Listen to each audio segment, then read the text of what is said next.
Hello সুপ্রিয় শিক্ষার্থী, আসসালামু আলাইকুম। আশা করি সবাই ভালো আছো। তো এ পর্বে আমরা আলোচনা করব ষষ্ঠ শ্রেণীর বিজ্ঞান অনুশীলন বইয়ের 148 এবং 149 নং পৃষ্ঠার ছকপূরণ নিয়ে, এবং অধ্যায়ের নাম হচ্ছে রঙের দুনিয়া।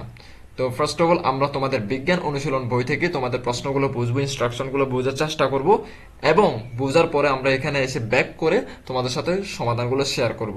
তো আমি সবাইকে অনুরোধ করব ভিডিওটি না টেনে দেখার জন্য, কারণ এখানে যদি ইনস্ট্রাকশন এগুলো না বুঝে শুধুমাত্র যদি তোমরা স্ক্রিনশট নিয়ে নিয়ে খাতায় তুলে ফেলো বা বইয়ে তুলে ফেলো, তাহলে তোমাদের সামনে 2 মাস পরে পরীক্ষায় গিয়ে আটকে যাবা।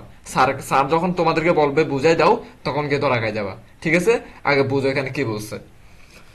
বলছে যে বেশ কিছুক্ষণ আগে 1 গ্লাস পানি রোদে রেখে দিয়েছিল, মনে আছে তো? তো কখনকার ঘটনা বলতেছে, এটা আগের ঘটনা। যেমন ধরো আমরা আগে এখানে এই যে আলো প্রতিসরণ নিয়ে বসছিলাম, তখন কিন্তু 1 গ্লাস পানি রোদে রাখার কথা বলা হয়েছিল এখানে। তো বলছে এখন গ্লাসটা হাতে নিয়ে দেখো তো একটু গরম মনে হচ্ছে কিনা। তো স্বাভাবিকভাবেই একটা গ্লাস যখন রোদে রাখবা সেটা গরম হবে, তাই না? তো তোমরা পর্যবেক্ষণ ডানে লিখে রাখো তোমার পর্যবেক্ষণ। তো এই যে মনে করো, খেয়াল করো এখানে গ্লাস থেকে শুরু করে হয়েছে পর্যন্ত, এটা হচ্ছে ওদের পর্যবেক্ষণ, মানে ওরা ঘুরতে পারে বলতেছে এরকম কিছু একটা। আর এখান থেকে শুরু করে এতটুকু পর্যন্ত আমি লিখবো, মানে আমার পর্যবেক্ষণ লিখবো এখানে। তো ওরা বলতে যাচ্ছে যে গ্লাসের পানিটা দীর্ঘ সময় রোদে রেখে দেওয়ার পর দেখা যাচ্ছে পানিটা একটুখানি গরম হয়েছে। এটা ওদের পর্যবেক্ষণ। তো আমার পর্যবেক্ষণ আমি লিখে আসে যাও। তো আমার পর্যবেক্ষণ হচ্ছে এখানে আলো বাতাস থেকে পানিতে এসে কিছুটা শোষিত হয় এবং আলোক শক্তি তাপ শক্তিতে রূপান্তরিত গ্লাসটিকে সামান্য গরম করে তোলে। মানে আমি আমারটা খুব সুন্দরভাবে গুছিয়ে লিখছি এখানে, তাই না?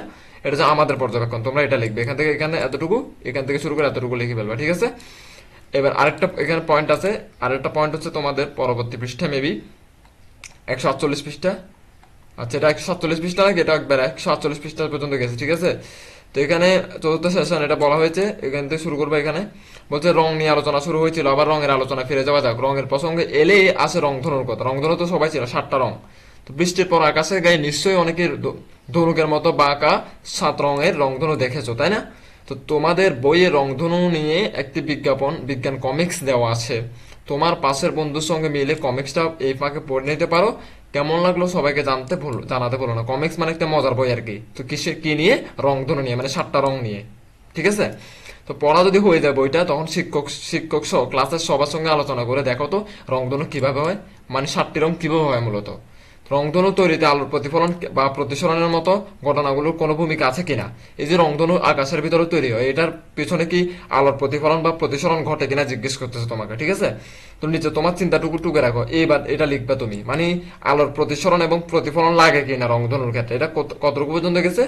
একবার 148 পৃষ্ঠা এবং 149 পৃষ্ঠা পর্যন্ত চলে গেছে। এটা 149 পৃষ্ঠা এতটুকু পর্যন্ত চলে আসছে, অনেক বিশাল একটা জায়গায়। চলো আমরা সমাধানে চলে যাই। প্রশ্নটা এখানে তুলে রাখছি, এবার সমাধান হচ্ছে এখান থেকে।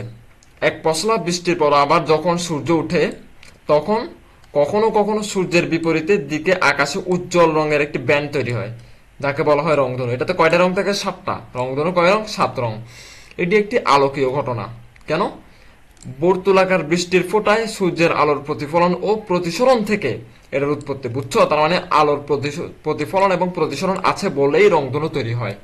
সূর্য থেকে আলো এসে একটি ক্ষুদ্র পানিকণার উপরে উপরে পড়ে প্রসারিত হয় এবং প্রসারিত রশ্মিটি পানিকণার ভিতরে তলে পূর্ণ অভ্যন্তরীণভাবে প্রতিফলিত হয়ে ভিন্ন ভিন্ন রঙের আলো ভিন্ন ভিন্ন পরিমাণে বেঁকে যায়। এই যে বেঁকে যায় গিয়ে রংধনু তৈরি। এই আলো রশ্মিগুলো দিয়ে রংধনুর ভিন্ন ভিন্ন রঙের ব্যান্ড তৈরি হয়, ঠিক আছে না?